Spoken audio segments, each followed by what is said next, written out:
Where's Southern Memphis? Oh, I was like, I'm going to go to shoot somewhere.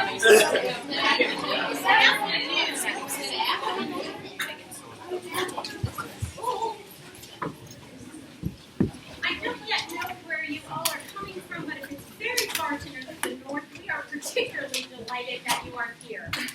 We know that we've got several people who are not with us yet, and so as people join us still through the rest of the day and the evening, we'll wrap them in as they get here. So that traveling has been a little adventuresome. We also have heard most recently that the weather here should not get very adventuresome, although not very pretty the next couple of days, so we will be more grateful for rain than we typically are. Welcome. If I haven't met you yet, I'm Laura Dean. I'm a member of the CSAA faculty, and we are absolutely delighted to see you here today. We look forward to spending the rest of today and tomorrow with you and helping you understand some things about our program that we think will be important to you as you make decisions about your graduate school experience. I bring you also today greetings from the Division of Student Affairs, who are our partners in this. You'll see them more tomorrow. There's a lunch that will be hosted by them where you get to meet a number of leadership in the division, and we're just pleased to be in partnership with them, with the academic program and the other experiences on campus. So we are going to have some time first this afternoon to get to know you a little bit. Then we will share a variety of things about the program. One of the things I traditionally promise you at this point is a good deal of information overload, so that when we're done, you will know things you didn't even know you wanted to know. But there will also be plenty of time, collectively and individually, for questions. So if there are things that we don't cover, please ask those questions. We really want this to help you understand who we are and what we have to offer here at the University of Georgia. We're going to take some time for introductions, first of you, and then of the current students, and then of the faculty. And so we're asking you to share with us your name, that'll be important, your hometown or current location, or however that is configured in your world, your undergrad institution and major, as well as, if you've already graduated, what you're doing now, your preferred pronouns, if you'd like to share that with us so we can use those as you want us to, and then one interesting thing about you defined in whatever way you would like to. So, no pressure. It's all right. People actually remember years later what they said. I never do, but some people. Affairs Administrator at UNC Greensboro, supervising women's studies, opposite services for students who have disabilities. That was its title then. All the assessment activities and Women's Center. I'm from Ohio. I was born and raised in Ohio, so happy to be words. My research interests, I have a lot of research interests, and part of it just depends on the project that's happening at that time, so that's why nothing looks like it actually fits together up there. Just finished a book with some colleagues at UNTAP in Connecticut on supervised practice, the process you all go through with internships and practical experiences. This year, a second edition of a book on multicultural issues in higher education related to student affairs. I got this new little gadget for Christmas, and so my fun fact is I'm now turning all the food in my house into spiral thin things that come out that you can cook in a variety of different ways. Some food works better than others. Peanut butter doesn't work. But you can even do a variety of fruits that come through in little strands, and it's very good fun. I recommend everyone. Definitely have to recover from that. Yeah, very cool. My name is Mary Dunn. I am a faculty member here as well. I'm in my 14th year here. I'm originally from Nebraska, and so I love having Nebraskans in the room. I have an undergraduate degree from Nebraska, a master's from Iowa State, and my PhD is from The Ohio State University. I coordinate the doc program, and I've done a variety of things in student affairs. Those are research interests I have had. The ones I have right now that I'm most interested in are issues of poverty and how undergrads learn about poverty and what we teach about poverty. I'm also the mother of one undergraduate and a soon-to-be undergrad, so my new research interest is parents of college students, because I found that now that I am one, I'm kind of fascinating. And are my other parents, and so I'm really interested in this. Which leads to my fun fact. As a student affairs person, I've spent years and years and years making people tell their fun facts. And this spring I was at a scholarship weekend with my youngest daughter at Oglethorpe University in Atlanta, and I got in a room with parents, and the provost made us tell a fun fact, but not about ourselves, but about our child. And I thought that was much more fun. So if you want to know any fun facts about Hannah and Claire, I'm good for those. I've met you already. I'm Laura Dean. We're going kind of in descending order of how long we've been here. I'm in the spring of my 9th year at the University of Georgia, which is kind of stunning to me, actually. Time has gone very fast. I am the product of a series of small school experiences. I went to a little school called Westminster College in West Virginia. It's not far from the border of Ohio. Yeah. And had a great experience there, like many of you have. I was an RA, and I was in a sorority, and I did just a variety of things, and I was an English major on top of that, which was not subsidiary to, but kind of with everything else I was doing. I was a high school teacher right out of college for 3 years, and then I looked at college admissions and decided that working on a college campus was about the coolest thing anybody could do. And so then I did my graduate work at the University of North Carolina at Greensboro. I did both my master's and doctorate there before coming back into the field. I've been a director of counseling, director of orientation, director of student activities, assistant dean, associate dean, dean of students, and vice president at 3 different small colleges, tiny colleges. The main campuses generally were around like 800 people, which is about the size of my hometown, actually. So I really am a believer in the small college and liberal arts experience, and that's one of the things that interests me in research. The other thing that I've done a lot of professionally is work with the Council for the Advancement of Standards in Higher Education, CAS. Some of you may have heard about that. If you haven't, you will. We'll make sure that you do. I've been with CAS for just under 20 years now. You're the CAS president right now, and so that's the other thing that really informs my research, curiosity, which is what effect does all that work have? When people use our standards, when people use those working outcomes, does it look different in the field? Are we really helping people to do better work? And so, yeah, that's me. Fun facts. I got my first cat when I was 50, unless you count a tropical catfish, which I don't. I got my first cat when I was 50. He said, "I'll be next." Good afternoon, everybody. Good afternoon. Thank you. Let's try it one more time. Good afternoon, everybody. Good afternoon. Thank you, Dr. G. I am really glad to see you all, particularly that you have chosen to not only apply to this institution, but consider this as a part of your process. I am originally from Atlanta, Georgia, born and raised, and I had the pleasure of engaging in my undergraduate, master's, and PhD experiences all here at the University of Georgia. So I'm particularly pleased that you have chosen this institution. I currently serve as the coordinator for the Student Affairs Leadership Program and teach in our master's, PhD, and ED programs.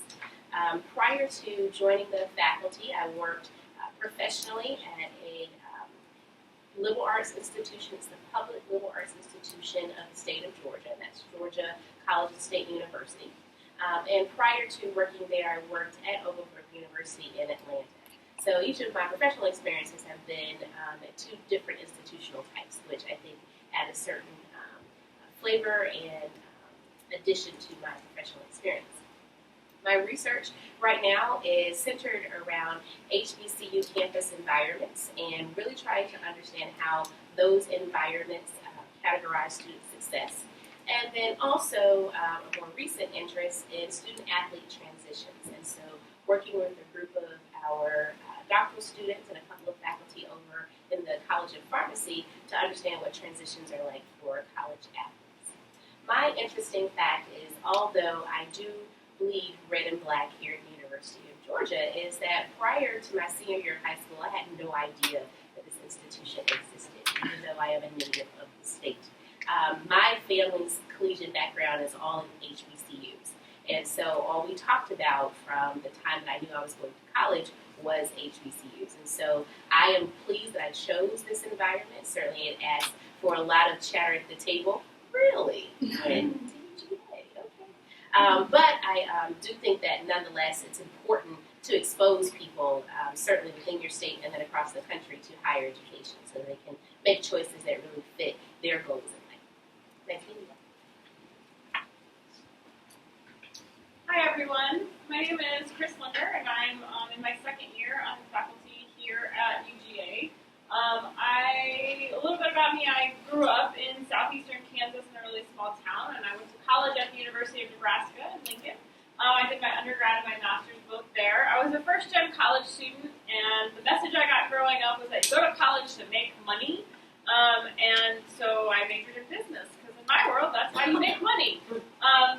Towards the end of my senior year, I started thinking, what am I going to do? It's not really, I did fine in my classes, but it really wasn't something I was passionate about. And that's when one of my mentors, probably like many of yours, said, hey, you know I get paid for this, right? And so that's when I looked into student affairs. I did my master's at Nebraska also. I worked at the University of Missouri as the coordinator for Greek life, and then I worked at Colorado State University as the director of women's programs and studies for the majority of my career prior to becoming faculty. While I was working at Colorado State, our office provided support for survivors of interpersonal violence. We were one of the first 24-hour hotlines on a college campus in the country.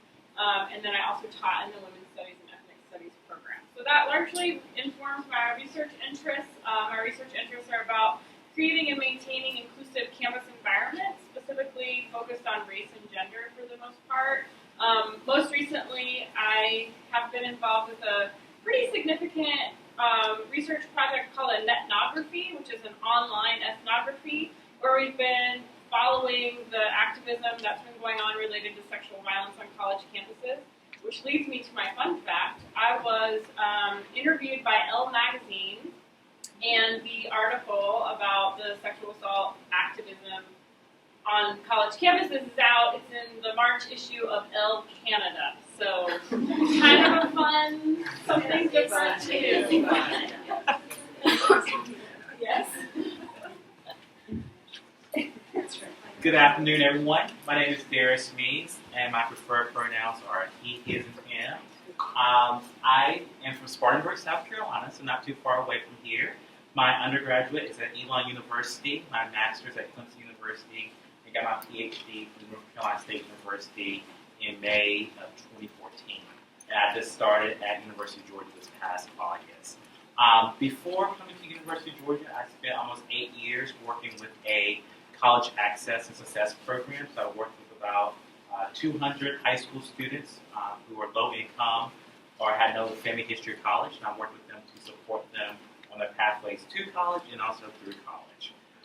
In terms of my research interests, I am working on a project right now looking at college access and persistence for Latino undocumented students in North Carolina. I'm also doing a project right now about the spiritual journeys and spaces for Black, lesbian, gay, and bisexual college students. So those are my two main research interests right now. Interesting fact is somehow I got invited to a Thanksgiving party as an undergraduate student, and it was being hosted by Maya Angelou. So I had a chance to meet her and have a photograph of her, and she signed a book for me as well. So that was, I don't know how I got invited to the party, but I got invited to the party. So it was a great experience. So. And Dr. Means wins best.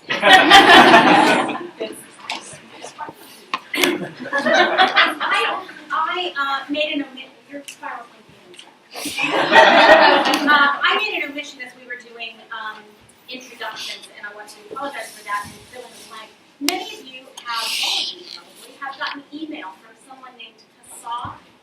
uga.edu, who actually exists as a person named Jackie Clark, who is here, and I'll let her introduce herself as well. Hi everyone, I'm Jackie, and yes, I'm the face of the CSAA address, so feel free to email me if you have any other questions. I was born and raised in Vero Beach, Florida, and I went to Randolph-Macon Women's College as an undergrad, did my master's at Virginia Tech, and let's see, my preferred pronouns are she and her.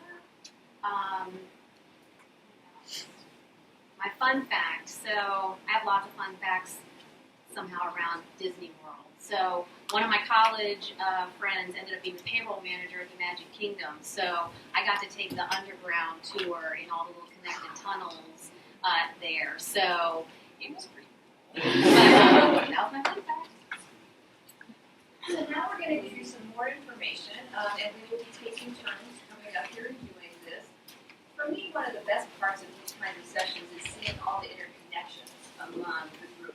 So how many of you are here, at least in part, because you have a connection to either a UGA alum from this program or one of our friends that likes us and says good things about us? Nice. Okay. I'm going to spend just a minute talking about the mission and a little bit about the history. Basically, when you think about programs that prepare you for a career in student affairs, you're thinking about them on a continuum that runs from counseling programs to higher ed and mid programs. We fall in the middle of that continuum. We really are a student affairs preparation program. We're here to help you enact this mission. We want to aid you in acquiring the skills and competencies necessary to apply human development, interpersonal facilitation, group leadership, assessment, administrative principles to working with college students in this kind of environment. You'll hear more about this when we talk about the curriculum, but basically we want to help you learn how to most effectively work with college students. Our program history, this is Dr. Ted Miller. He's the founder of our program. He still lives here in Athens, and a number of us have dinner with him about once a semester. He was really quite a visionary in a lot of different ways, and we're very proud that he's the person that founded our program. I think we all feel a sense of stewardship to continue with what Dr. Miller started, and it occurs to me now that we're almost at 50 years, so I think there will need to be some events around that probably we need to have a task force on. Yeah, that was occurring to me, that they need hands and parties. Ted is really a leader too in serving our profession through professional organizations, professional associations, but that's something we wanted to highlight because all of us have a role in doing that as well. We're very active external to UGA.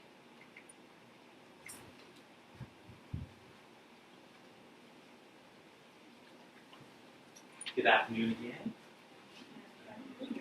So we are one of 3 master's programs in the Department of Counseling and Human Development Services. As a department, we're committed to a lot of things, but 2 things I want to point out is that we're very committed to this idea of holistic development. So for you all, being prepared to work with students but understanding them from a holistic perspective, and not just understanding them as academic students, but understanding them emotionally, socially, personally, psychologically. We think those things are really important. Also, as a department, we're very committed to ideas around social justice and diversity and addressing those issues in whatever field you decide to go into. As a department, we're ranked number 2 in the country. And also, as Dr. Dean mentioned before, we adhere to the standards of CAS.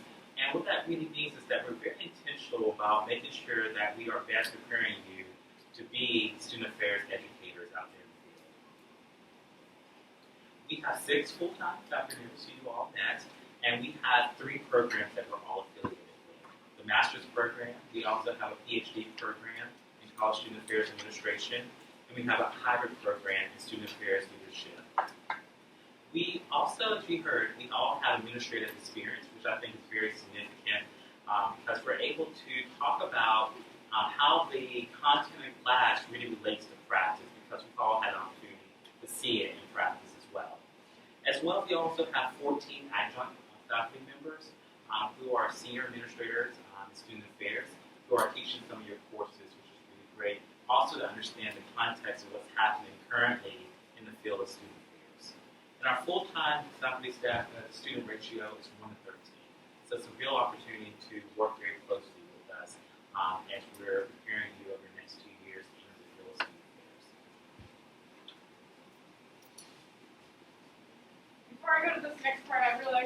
about two important things in my introduction. The first one is that my pronouns are she and hers, and the second one is that I earned my PhD at the University of Northern Colorado. My advisor would not be very happy with me for not sharing them. So sorry I overlooked them. You already heard a bit about the different experiences that each of the faculty bring to us, and Dr. Means just mentioned how important that is in the classroom. So here's just another summary of those experiences.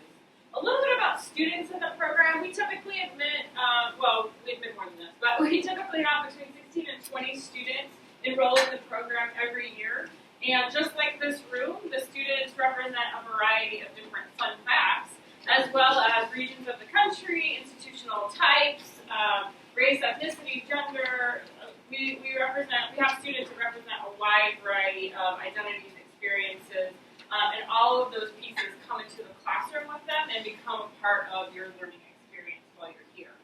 Speaking of learning, here are some of the things that you can expect while you're here. So, first of all, our teaching and learning tends to be experiential and interactive. It's very nice to have 16 to 20 students in a cohort because that means we can do lots of different things. So there are lots of application activities, assignments, those kinds of things in your classes. And then we also tend to have opportunities to get up and about, move around. We are lucky in that what we study, we are on a laboratory day in and day out, right? So we study college students, they're everywhere.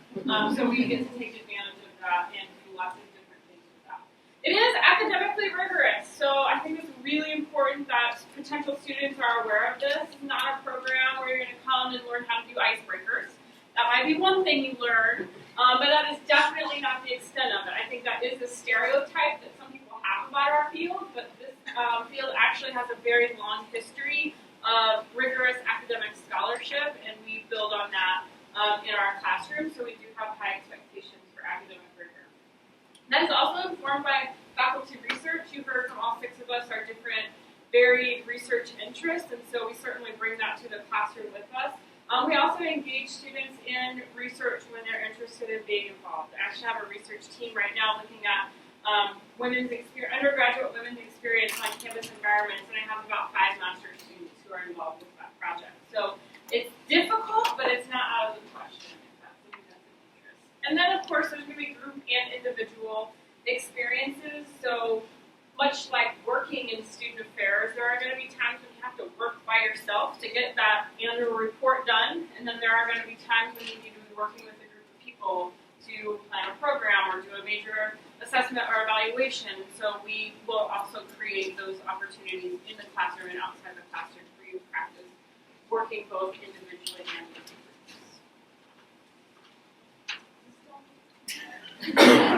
What you'll learn.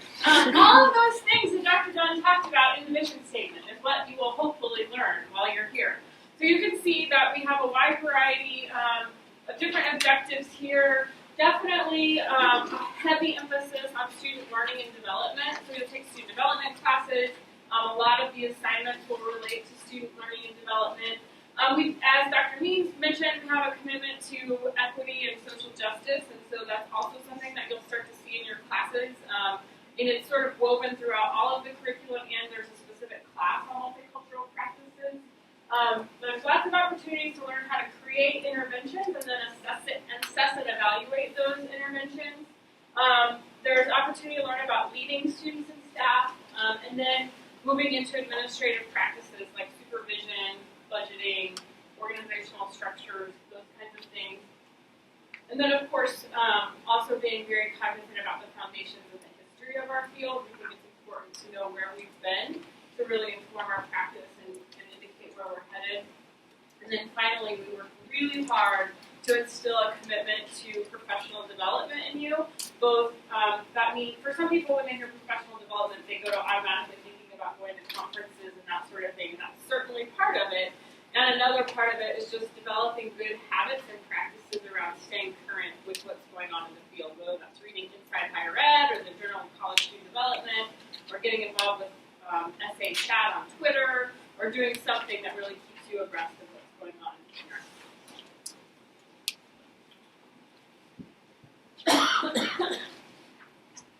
Okay, so we've had an opportunity to get kind of an overview of the program and also give you some perspective on what you'll learn.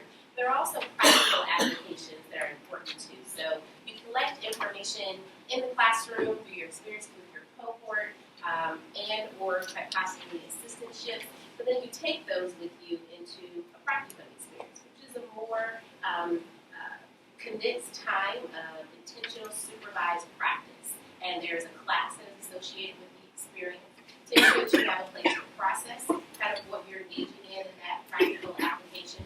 And those practicums take place, practicum sites rather, will take place either here in Athens or at some of our partner institutions in the Atlanta area or North region.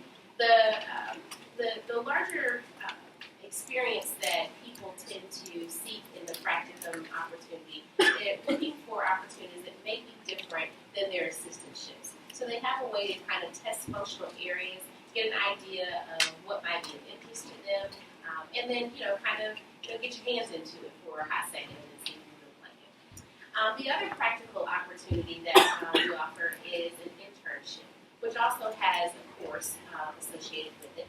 Most students engage in an internship during the summer between their first and second year. The internship opportunity is yet another chance for you to select a functional area that you may have not worked in before, or if you want to continue kind of working with an area that you have some comfort with. Individuals like to choose campuses all across the United States and some internationally for the opportunity to truly immerse themselves in that experience. Because it's happening during the summer, there aren't any other courses that you are taking other than the course that goes with the internship course. And so you're able to truly kind of get in there as a part-time professional and work with that campus, understand the culture, and bring back those experiences with you when you return in the fall to the classroom. Another opportunity for practical application are professional development opportunities. And so there are some that are organized by the program and or UGASPA, but then obviously there are opportunities for you to engage in professional development through your assistantship sites and or your larger network of professionals that you build relationships with.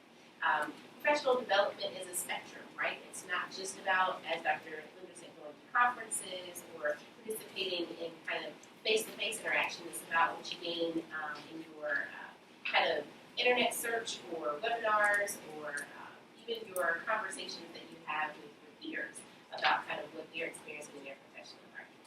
Something I think that's important to highlight is the mock interview day that our program sponsors for our second years preparing for the job placement experience.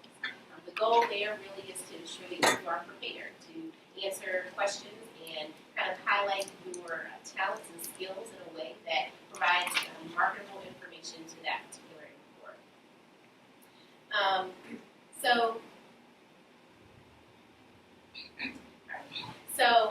Our students, being very well versed in participating in that mock interview day, then go off and work in fabulous places under a variety of functional areas. So what you see listed here are not just the kind of only areas that folks work in, but just kind of a general list, things that you might recognize. Because some of our students go and work in student services units within colleges and universities, which is kind of not a new area, but an area that's flourishing for student affairs professionals. And then our students can be found all over the United States. The exciting thing about that is that when you go to work on different campuses, travel to various conferences, you are absolutely going to engage with people that are affiliated with this program, which is really special and great. And so just as a plug, if you're attending the two national conferences this particular spring, NASPA and ACPA, please check the program guides as we are hosting receptions during those experiences. We'd love for you to stop by and engage with some of our alums and friends of the program and then also our students. Okay, so what courses will you be taking? You've already learned that there's an academic rigor that's involved in this. Your first semester is heavy. You have 4 content courses that take place during that time. Obviously, the foundations course in history and understanding the field and what's in it, through all the different functional areas, why do they exist the way that they do, and how does everything work together. It's also homeroom. It's where, how do you know APA writing style? Where we learn those kinds of things too. Begin to work on your scholarly writing and begin to work on how you read journal articles and understand what they mean so that you're able to use those in practice. So we've got a lot of foundational things going on there. Notice there's Theory 1 and 2 in the spring semester where you have an opportunity in depth to study theories of college student development, of identity development, of issues around campus ecology and understanding all of the environmental theories that are important, so important to the work that we do on campuses. So important that we made it into a 2-semester class for you to take during the first year. As Dr. Linder mentioned, we do a lot in groups in student affairs, be it meetings, focus groups, activities that we're working with students or with staff or with faculty. So learning how to be a good group member, a good leader, follower, understanding the process of groups is critical to being successful in this field. And so we do dedicate time to that during the first semester. You'll also notice you've got 2 courses, another part 1 and part 2 of interpersonal facilitation and intervention. As I don't remember who, maybe Dr. Dunn mentioned, we have in the field really administrative courses, programs, very counseling programs, and we're kind of there in the middle. Being able to work with people is so important to what we do. So we spend time during the first year really looking at helping skills, not to be a counselor, but how do we work with students? How do we make sure students in crisis are taken care of in ways that are appropriate for different campuses. We also spend time in that class looking at career development. So many of the conversations we have with students, something will come up about what's your major, what are you going to do with your life. So we need to have a good grounding and understanding about the career development process to be most effective with the students that we're going to be working with during our time on campus. Second semester, then the additional course, Dr. Maddox talked about the practicum class that you'll be taking, where you actually get that opportunity to work in a different setting, and at the same time have a class that goes along with that, where you can actually talk about and process what you're seeing, and really try to make some sense about the variations from office to office.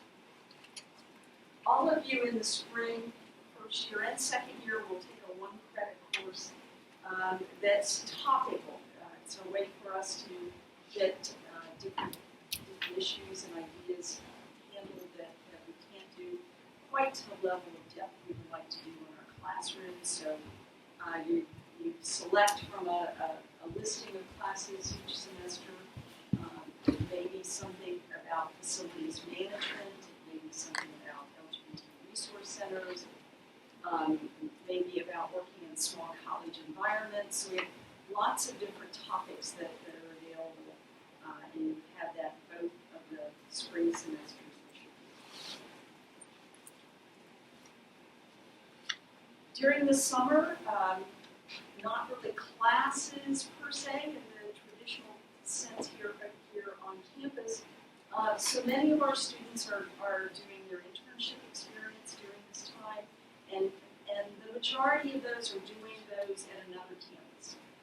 There are a number of professional organizations who run very organized processes for people to apply to and get those opportunities around the country.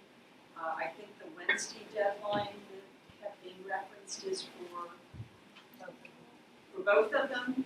So NODA, the orientation group, and the COOPOI, the Housing and Residence Life groups, have a process so people will begin to find out where they're headed this week. We do have a lot of internship sites here in town as well. Dog Camp being a good example. ways in which staying in Athens certainly can happen. We try to help you in our advising time with you make the right choice for what's going to be best for you professionally. The class that goes along with your internship is online, so that we are able to account for the fact that not everybody can get together for class at the same space, but we can do it electronically. Then everyone comes back to town from wherever you've been all summer, and the second year begins. There are two courses, a couple things across the 2 semesters here as well. The interventions class and the program evaluation outcomes assessment class really is a year-long process of thinking about how do we be very intentional about the programming we do, the manner in which we provide that, making sure that we take into account things from that first year about developmentally who we have, what are we trying to convey. And so a process of that intentional programmatic effort, and then how do we assess that? How do we really get good at being able to talk with others about the effectiveness of the programming or services that we have in our offices. So those 2 courses blend somewhat together during the second year. Research methods.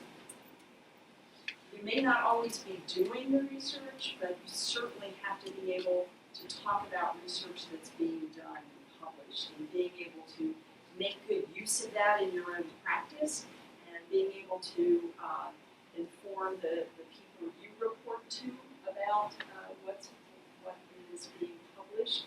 So a course on how do we think about research, how do we think about how it's conducted, what's the appropriate ways for us to do that depending on the problems that we're trying to study. So that course is actually taken with all of the master's students. Dr. Means mentioned this is one of 3 master's programs in the department, the other 2 being school counseling and community counseling.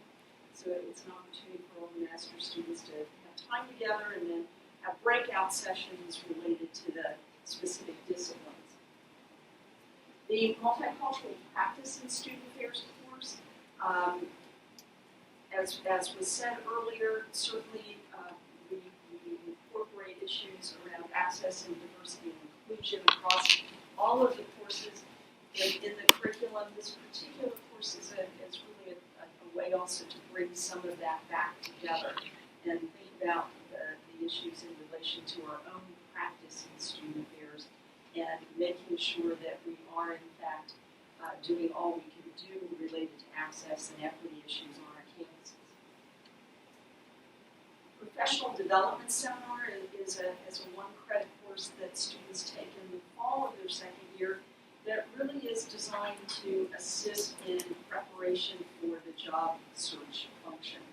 So making sure that everyone understands and is able to develop a strong resume and cover letters and work at interview protocol. And Dr. Maddox mentioned the mock interview session that we do to kind of make sure everybody's got opportunities to do interviews and get feedback and be ready to go for that spring semester when you'll be doing this, but doing it in relation to job searching.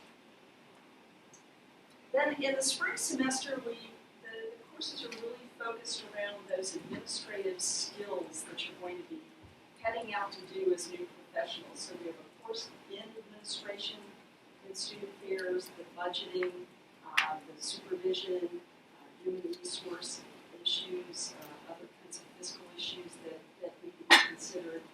A course dedicated to the study of law in student affairs. We just have to have this anymore.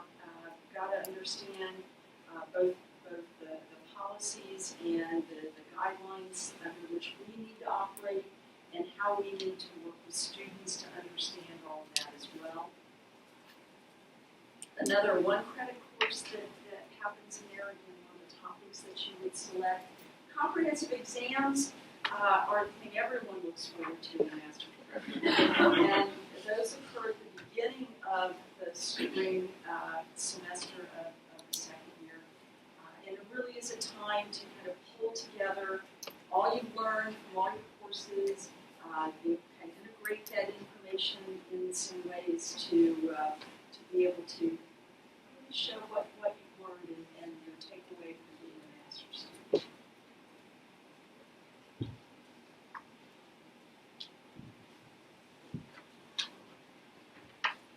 So if we haven't given you enough information yet, more details. We know that one of the things on your mind certainly is for graduate school in general, how do you fund this? How do you afford to do it?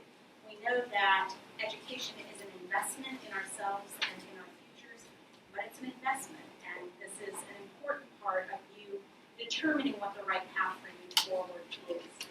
So we've given you some basic information here. Later on in the admissions process, as we're accepting people, we'll be adding detail as we know it from the university. These are 2014-15 numbers. Next year's haven't been announced yet. Essentially, you see there per semester the rates for in-state and out-of-state tuition. Most of our students are on assistantships as they come. It's not a requirement here, as it is for some programs, but we know that that's one of the main ways that people end up funding their graduate programs. If you are on assistantship, then your tuition is waived, whether you're in-state or out-of-state, all but I think it's $25 that's in there. You are still required to pay the student fees, however, so you would need to note that. If you are not on assistantship, and I know this year there are a number of you who don't have an interview at this point, or maybe only have one or two, that's a kind of an unusual situation for us this year. We had a variety of factors happen so that we've got fewer interviews going right now. We will be working actively to identify any other opportunities around the university that may come up this spring and let accepted students who don't have positions know about those prior to the April 15th response date. Also, in the past, we've had assistantships at other institutions that were true assistantships with tuition waivers. Those may still be available as part-time jobs. We know that they won't carry waivers, but there is a competitive process through graduate school that you can apply for an out-of-state differential. And again, we will be supplying all that information as our process moves forward for those of you who may need it. If you are on assistantship, you can see there, they vary a little bit by department, generally 13 to 20 hours a week, and the pay is around $11,000 for a 9-month contract, depending on what you're doing. The waiver that goes along with that does apply to the following summer as well, so that when you're doing your assistantship and have those credit hours going, the tuition waiver applies in the summer. This is a list of additional expenses we want you to just kind of have in your mind, because it's easy whenever any of us do anything to just kind of look at that sticker number and not think about all the things that go with it. You've all been undergraduate students. Most of these are not surprises to you, right? Books are expensive. We do what we do can to keep that down, but they are. You may have travel. You heard people talk about practicum experiences and internships that may be other places. So there could be some travel involved there. Parking costs here, unlike on my tiny campuses that used to give it for free or for $30 a year. It's different here. There also is a bus system that the students are much more savvy about than I am, but there are ways not to always have your car on campus depending on what your patterns are. We do have our first years every year go to one professional conference. We try to choose that at the state or regional level to keep the cost as low as possible, but we really believe it's an important part of your professional development early on to get out there and see what our field is like in the conference world. If you haven't had a chance to do that yet, we are a conference-happy profession. And so having that experience early on we think is important, as are memberships in professional organizations. Student memberships are pretty modest in price, but we think those are important. And you see there living expenses, obviously health insurance, and professional liability insurance before you start your supervised practice, which again, student rates are fairly low, but some things that we need you just to kind of know are in your mix. So that's a lot of information. We've shared a lot with you about our program. What questions do you have at this point? For assistantships, not assistantships, but practicum experiences that are off campus, what does that process look like for acquiring? For the practicum experience, we actually get the job descriptions or the position descriptions from the variety of places that are interested in hosting students. We have students review those and give their preferences, and then we do a matching process. So that one is a lot more structured. When you get to the internship, which follows that, then it's much more up to you. Some people do choose to go through the APUHOI or NOTA processes. Others kind of strike out on their own. We do get separate listings that come through, just independent ones that I send out. So each process, practicum, internships, job search, gets a little more unstructured and independent. When it comes to the summer internships, it sounded like it was kind of competitive. We sounded a little nervous. So how does, They're nervous because they don't know where they're going to be. They're all going to be. so placement isn't as, I guess, you will be placed, I guess, is what I'm asking. Not absolutely necessarily through those processes. So what's happened up until now, I should let them tell you this. Who wants to just ready?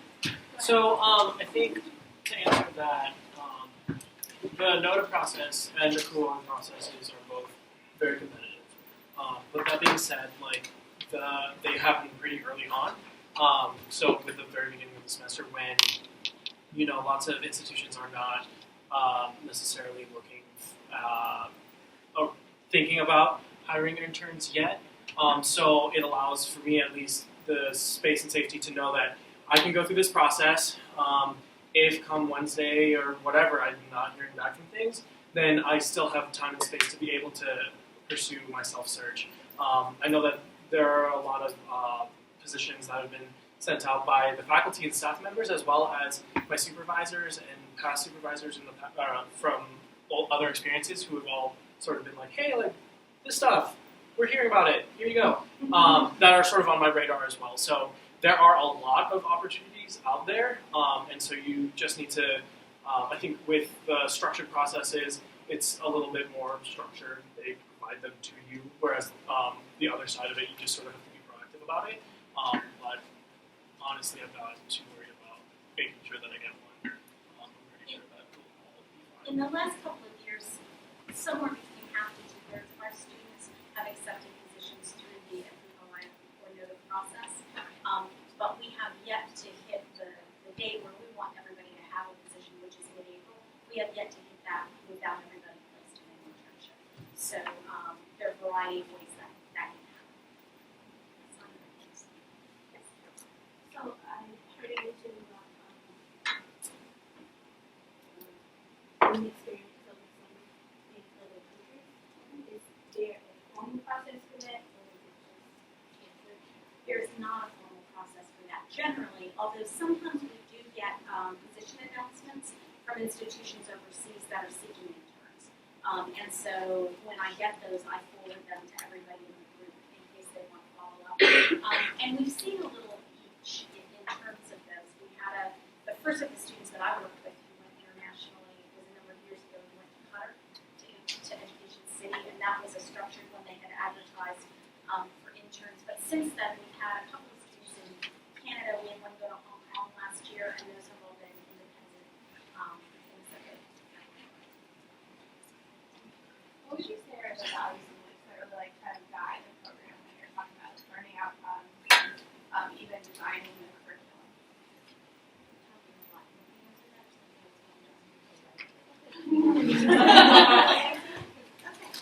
I'd like to give my colleagues a shot. That's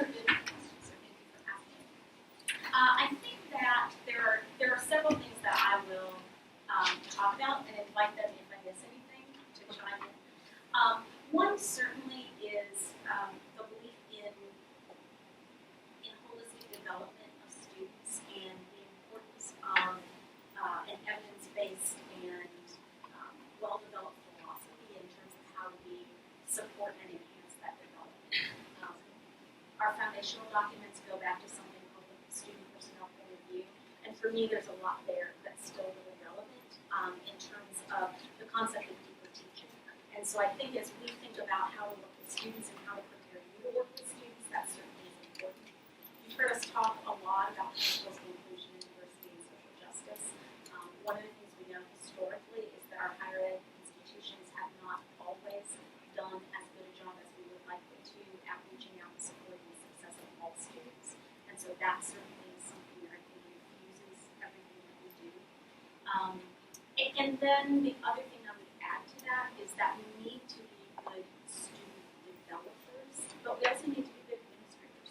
There's a lot of administrative work and programming work and assessment work to be done, and so it's important that you also have the competencies to be really effective at that and know how to assess what you're doing and what your outcomes are. What would you add?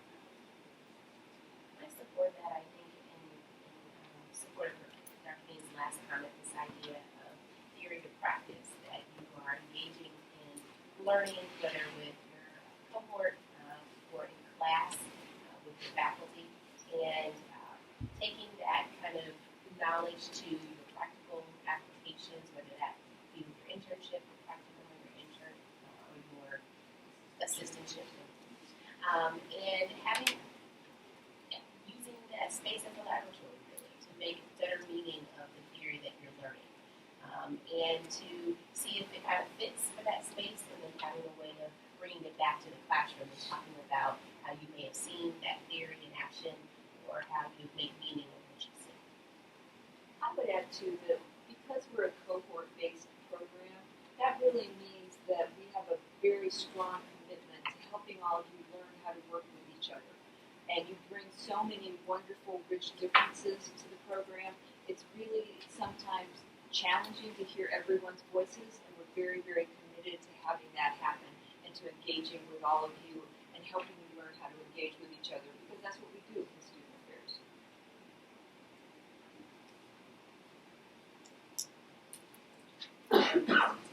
I keep hearing the big scary words of comprehensive exam. Can you talk more about what the experience is actually like? I can talk about how it's structured. I'll let the students talk about what the experience is actually like. Essentially, there are broad areas in the curriculum that we believe students need to be able to show mastery. And so we take one day, and the usual format is written essays, 2 we call them longs and 3 shorts, written to integrate areas across the curriculum. And so in the fall, we have a 3-session series of comps prep to help you kind of understand what that's going to look like and work through some strategies and practice sessions and that kind of thing. And then on that day, you go in and show us your best understanding of what we ask. The graders are faculty and adjunct teams, and you're graded on a rubric that you will be very well aware of by that point. We'll use it for class exams and other things to help you get ready. And if by chance you don't have them all successfully in the first go round, there's a mediation process that we work with to make sure that on the point of getting ready for graduation, everybody has shown us the mastery that we can. I would say the other thing to keep in mind related to that is that we have in the past and will continue to work with students with documented learning disabilities related to alternative testing and a whole variety of accommodation strategies. So just know that if that applies to you, that's something to take seriously. Do you want to say anything about what the experience is actually like? I'll be honest, it was a little bit intimidating at first, I think. But once I saw the exams and actually took the exams, I was pleasantly surprised with how well prepared we were for them. I went into it thinking that I was definitely going to get the worst score, but I don't think I'm alone in that. I was thinking that. But it was just like taking another class exam, just we're taking a few of them in a row. And it is an incredible feeling of accomplishment after you are finished, especially because I can see exactly why we take them now that they are behind me, and how it's going to prepare us for the job search and I've already used some of what I have shared on competent job interviews, which I think is kind of the purpose of practicing how we articulate and apply the theories and things that we learn in this program. So, Thanks, Brent. Do you want to add anything? No, I agree with that. I think the scariest part was the build-up. Actually, taking the comps wasn't that bad. And I think something that Dr. Dean told us from the beginning is do what you normally do to study. Don't change your studying habits or try to be someone that you're not as you prepare. And I did that, and I was like, I don't know if this is going to work because I don't study like people in my cohort. But it worked out just fine. So everyone was alive after. So. Any last questions?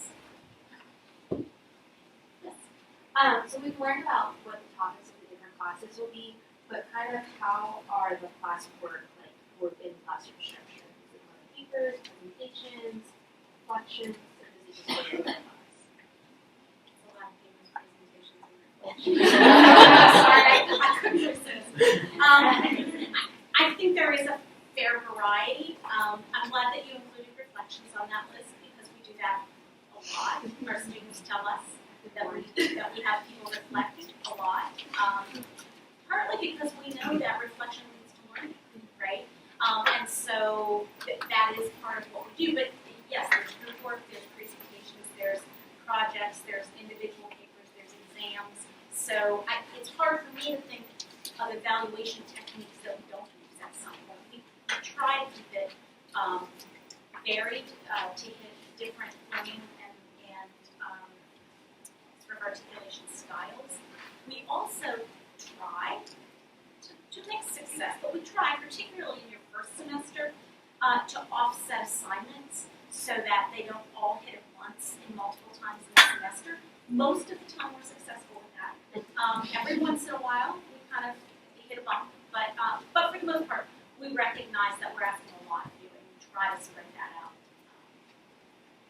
I would also add that technology is becoming quickly something that student affairs professionals need to be very comfortable with, and so there are definitely assignments related to using technology proficiently. So you might be kind of surprised. I know Dr. Dunn and Dr. Maddox and I all agree, maybe other people have, I just know because I've talked to the two of them about it, is that we have all done some version of digital stories in our classes, and so there's sort of this expectation that you're getting comfortable with using technology in some ways that maybe you haven't done. Maybe you have by this point, but for the first couple of times, this was a little bit like, whoa, what are you doing? That also, I'm glad you said that. That also applies. Sometimes we have individual students who either are ill or away, whatever. Sometimes a lot of us are going to be away because of a conference. And so we also use a variety of virtual mechanisms to get people into the room. With people who individually have to be somewhere else, online classes sometimes because we're all on speakers. So there are sometimes as many screens in the room as there are people, so that we can get all the people that we want together for the experience. Yes? Do assistantships generally last for the duration of the 2-year program, or is it common for students to hold one assistantship the first year and another one the second year? Generally, they last for 2 years.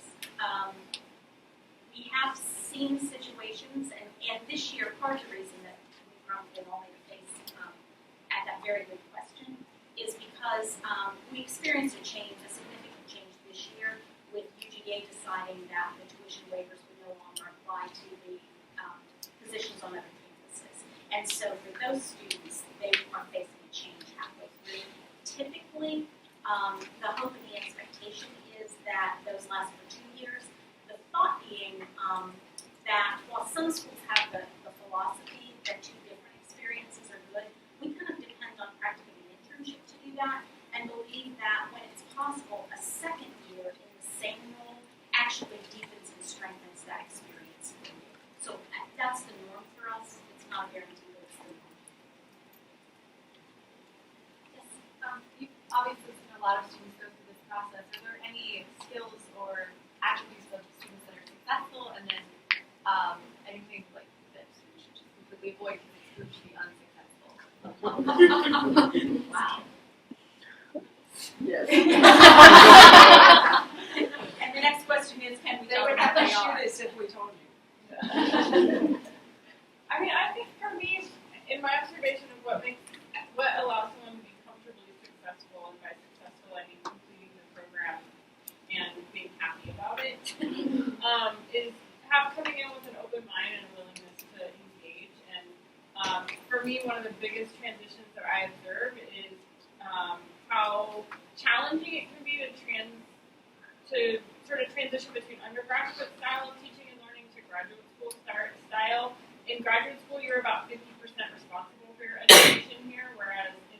undergraduate, I would say it's probably not quite 50%. There's a lot of lecturing, taking notes, and regurgitating.